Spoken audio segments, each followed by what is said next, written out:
Hey guys, it's been about 3 weeks now, I think, since the last vlog episode, and I just wanted to say before I started this one that sometimes when you're working by yourself or you're working on your own business, things can get a bit difficult, and it's good to just take a break from these sort of things, which is exactly what I did, and just gave myself the mental space to focus on it.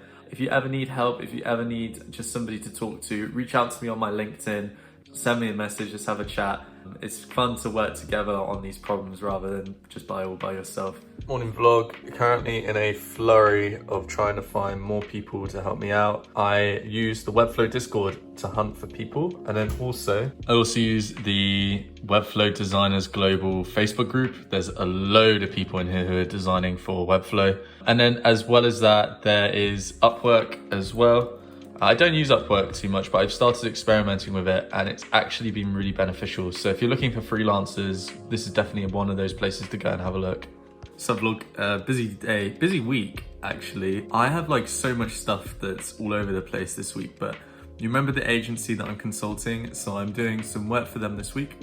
We start sales outreach on Thursday, which is a bit spooky. And then I have a workshop that I'm giving tomorrow on efficiency. I have a YouTube video coming out this week on how to run efficient meetings, and I have to prep for this agency I'm consulting next week. I've got to prep for their workshop as well, whilst also project managing the projects that we have on go. It's packed. Let me show you my calendar. It's messed up. So this is Tuesday. We're about to do a deep work session, and then I have a bunch of small tasks. I actually want to do some note writing. When you're reading books, it goes out your head instantly. I did a really good course with a neuroscientist based in London, and her advice is that you should always not only read a book, but then write down notes from it. And after that, process those notes as well. So turn those notes into something tangible, your own words, write your notes in your own words, and give your opinion on set pieces as well. It'll help you remember it a lot better. So time to put this workshop together for the agency. So whenever you're starting a presentation, it's always good to open a blank Word document and just put down a skeleton of the story or concept that you want to explain, and try and do it from start to finish and order it in that sort of way.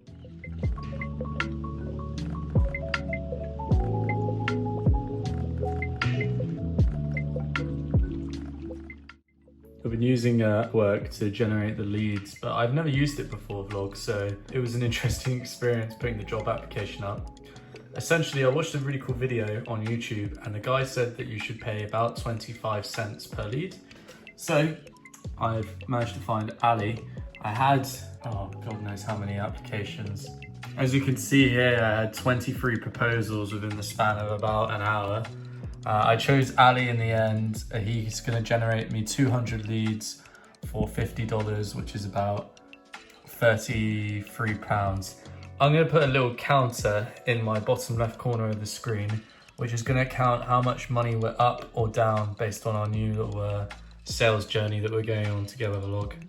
I'm doing a load of LinkedIn research this afternoon, building some banners. I've figured out how I want to rewrite my LinkedIn description, just giving my profile a big spruce up before I do the outreach next week. I've been learning about decision trees. So based on the answers they give me in the DMs, I then send them different messages. I think I'm going to have to start going really ham on LinkedIn by the looks of things. What I'm trying to do here is to get them on a call as quickly as possible so I can find out more about their problems and whether we can solve them as an agency. The best way to do this that I've been advised on is to offer them a free Zoom coffee. Here we are, vlog, new banners in. I've changed my writing so that it's more specific to the people that I'm targeting, but also not messing it up with loads of emojis and stuff. I actually took this about section from Natasha, who I've been following so hardcore. I'm gonna put her link in the description because I think she deserves the shout out. She's quite a small YouTuber. She's only got about 16k subscribers, but she deserves 500,000, you know?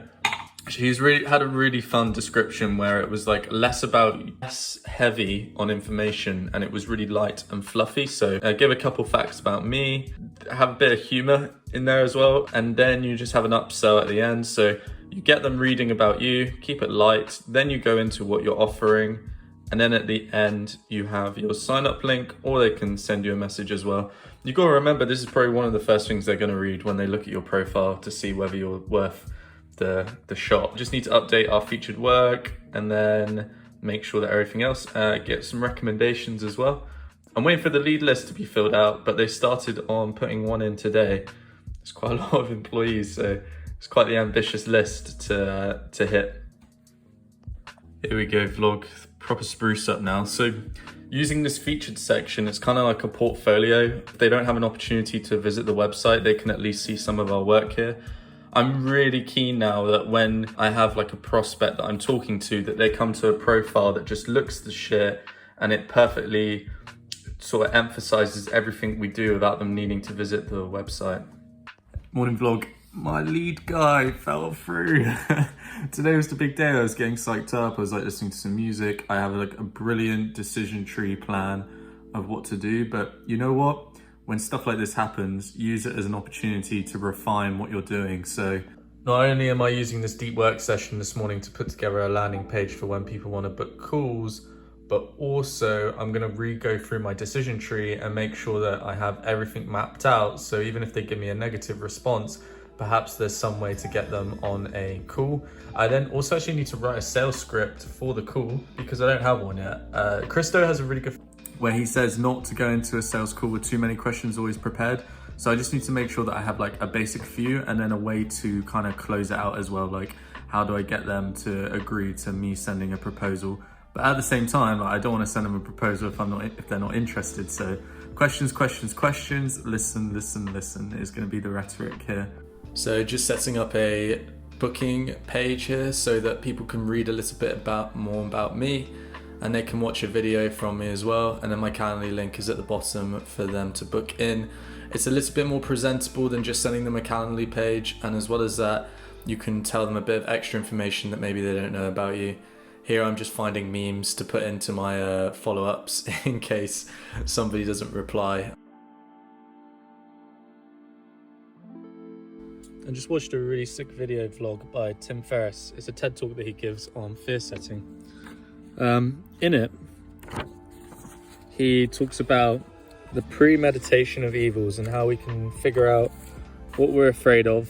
So in his example, he has 3 columns: define, prevent, repair. And in this case, you just put down what's giving you anxiety. So in his example, he was going to go on a trip to London and he was saying London is cold. So to prevent that, you can take a hot water bottle. And in the worst case scenario, he doesn't take the hot water bottle and he does get cold. He could always fly to Spain afterwards because it's warmer. Again, London is noisy, and to prevent that, he can take earplugs. And to repair it, if he does accidentally go to London without his earplugs, he can go to the countryside. It's quieter. That's the whole point of this. So define it, do 10 to 20 of them, prevent it, write how you can prevent it, and then repair. If it did happen, what could you do to fix it or feel better about it? He then goes on to say what might be the benefits or success of an attempt or partial success, and you should write this down. And then what's the cost of inaction? So with all these fears here, what would be the cost if I don't do it? In this case, think of the emotional, physical and financial. So in 6 months' time, what would be the cost of not doing it? 1 year time, what would be the cost of not doing it? And 3 years time, what would be the cost? So my lead guy from Pakistan actually added all the leads, 200 here. As I said to you, I'm focusing on PR companies this month. So here's what the decision tree looks like at the moment that I take. So we send the first connection request, find like a post of theirs or something and just say what we liked about it. Can we connect? Once they connect, if they give me a response, I send them this message. And if they don't, then I send them this message. The main thing here is I want them to ask me for a question about something that they're doing in their agency at the moment. If they do ask me a question, that's great. I can then put up a post for them and tag them. And then after that, I then do the ask. So I then say, hey, would you like to jump on a call? So providing value first, then doing the ask. I'm not a pressure sales guy, neither is the girl that I took the strategy from. In this case, I just say, no worries, it's great to be connected anyway. Always just want to keep them on LinkedIn, keep them in my network so they can keep up to date with what I'm doing. If they don't respond, then we're going to do some professional follow-ups. So just pumping it to the top of their inbox, and then finally sending a funny GIF or something just to try and add a bit of humor and get them to get in touch. But as I said, guys, been doing this already, pushing through and trying to add some people. It's about 7:30 a.m. this morning, and I'm doing my weekly show with my friend Sebastian. Because of the time differences, I got the short straw and have to do this one early. The point of the show is to create content for us. So by doing this 30-minute chat, we get a 30-minute clip on YouTube that I can then chop up and use for LinkedIn content and Instagram content really easily. And it was something that I would recommend. So if you have 30 minutes one week, get your friend on a podcast, chat about some rubbish or some stuff that's interesting to you in your industry, and then take those 30 minutes and try and split it up into 1-minute pieces of content. You'll be surprised at how many good clips will come out of it. After a really fun show, I went straight into deep work mode and forgot to record just about anything. I just wanted to show you the next workshop I'm putting together for the agency client that I have at the moment. Here's a cool little thing that we've created in our agency. I've shown you guys the request system before, but here's me just explaining the theory behind it a little bit more. So usually a new email comes in from a client, and we usually drop everything, and we get maybe a bit anxious, maybe a bit scared, maybe a bit like, oh my God, and we feel like we have to get it done straight away. But what we really want to do is be an IT support desk when client requests come in. Usually the first step in this case is we get handed a support ticket from the client, it gets filed, and then the client, are kept up to date about when it's going to get solved or resolved. What's your name? Eh?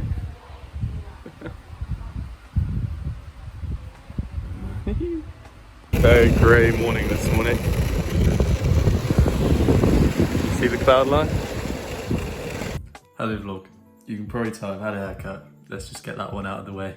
I have a new full-time employee joining me, so I've been figuring out a development plan that I want to do, because I think a lot of people would just use him for like data input and stuff like that. But I want to train him up over the next 6 months so that I can rely on him within 2 to 3 months to start doing stuff for me. And here's kind of what I'm putting together.